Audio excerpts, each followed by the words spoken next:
Tai Smartnership derybų strategiją sukūrė Kjell Jensen, aš su juo bendradarbiauju, su pagal franšizę Baltijos šalių partneris Europoje lygiai taip pat.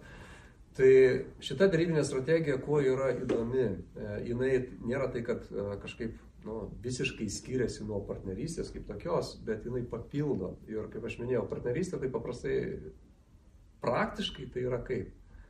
Mes sakom, kad mes partneriai, bet einam dėrėtis iš jėgos derybinės strategijos.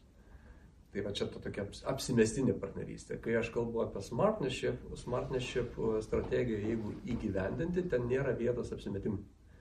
Ten kalbam apie elementarius dalykus. Vat aš jum galiu padėti sumažinti jūsų rizikas, jūsų sąnaudas ir padidinti jūsų pelną. Ar norėtume taip dėrėtis, Birutė? Taip. Bet aš tikiuosi, kad jūs man padėsit sumažinti mano sąnaudas, mano rizikas, mano visus įsipareigojimus, bet man irgi padėti padidinti mano pelną. Galim taip sutarti? Galim bandyti. Galim bandyti. Tai va, jeigu mes turim susitarimą tokį, tai va čia jau mes esam, vieną dalyką jau padarėm. Kitas dalykas, ką mes darom per Smartnership derybų strategijos, čia tokia tips and tricks. Tai yra, mes pirmiausiai susitarėm, kaip mes dėrėsim. Dar darybos neprasidėjo, bet mes norim susitarti, kaip mes suprantam, kas yra darybos ir ką darybose mes darysim ir ko nedarysim. Tai vadinasi Code of Conduct ir pagal Smartnership derybinį tą Code of Conduct mes kalbam apie tai, kad mes nenaudosim jėgos, mes neblefuosim, mes nemeluosim, mes nedarysim spaudimo, mes sudarysim visas sąlygas, kurios eliminuoja stresą, streso neišvengsi, jo bus, bet mes jo specialiai nekursim. Ir jeigu mes turim tokį sutarimą su kita darybinė pusė, kad sako, taip, mes irgi taip darysim, tai mes jau turim susitarimą. Mes žinom, ko nebus. Ir jeigu tai nutiks, bet kai sakom, pabandysim, nes žmogus labai greitai slysta ten, visai.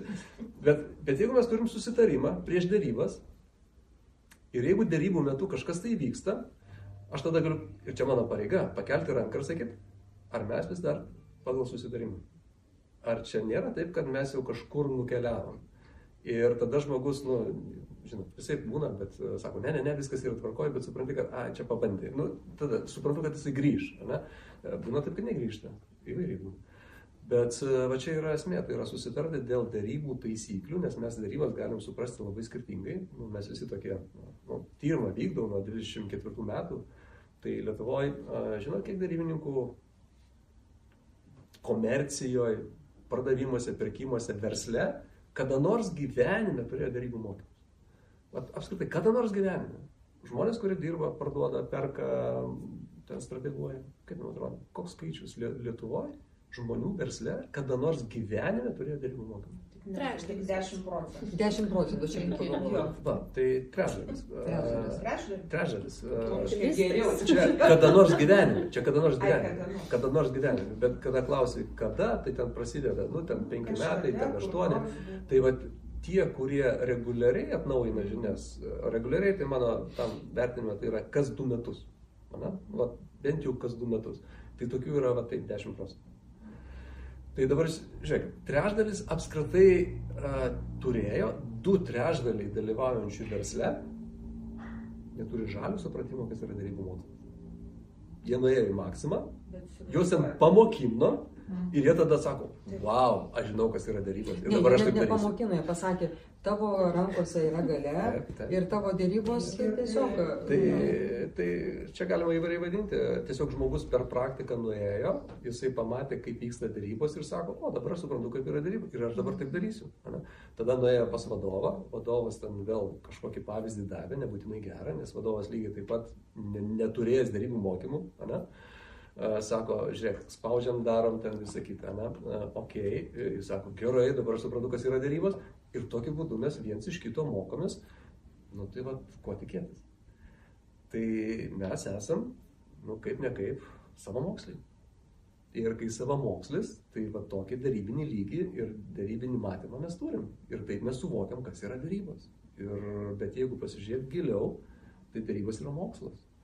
Ir tame giliau yra labai daug prasmės, esmės, gylio, kas yra apie šiuolaikinės darybas. Ir grįžtant vėl prie išsinešimų iš konferencijos, Tai aš labai džiaugiuosi, kad mes per šią konferenciją šitam turinį va taip išsigvildeno, va taip per vieną pranešimą, per kitą pranešimą, kad vis tik tai dėrybose netaip svarbu yra ta techninė pusė. Ten pasiruošimai, template'ai, kažkokie paruoštukai, AI-us tas pats.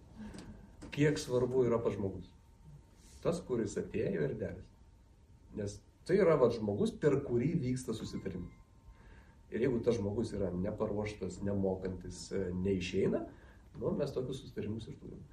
O jeigu žmogus yra profesionalas, tai reiškia, jisai gali pasiekti visai kitokį lygį ir visai kitokią vertę sukurti. Tai va čia yra toks išsinešimas iš šių metų konferencijos, kad tai vis tik tai žmogus ir dar už žmogaus yra komanda.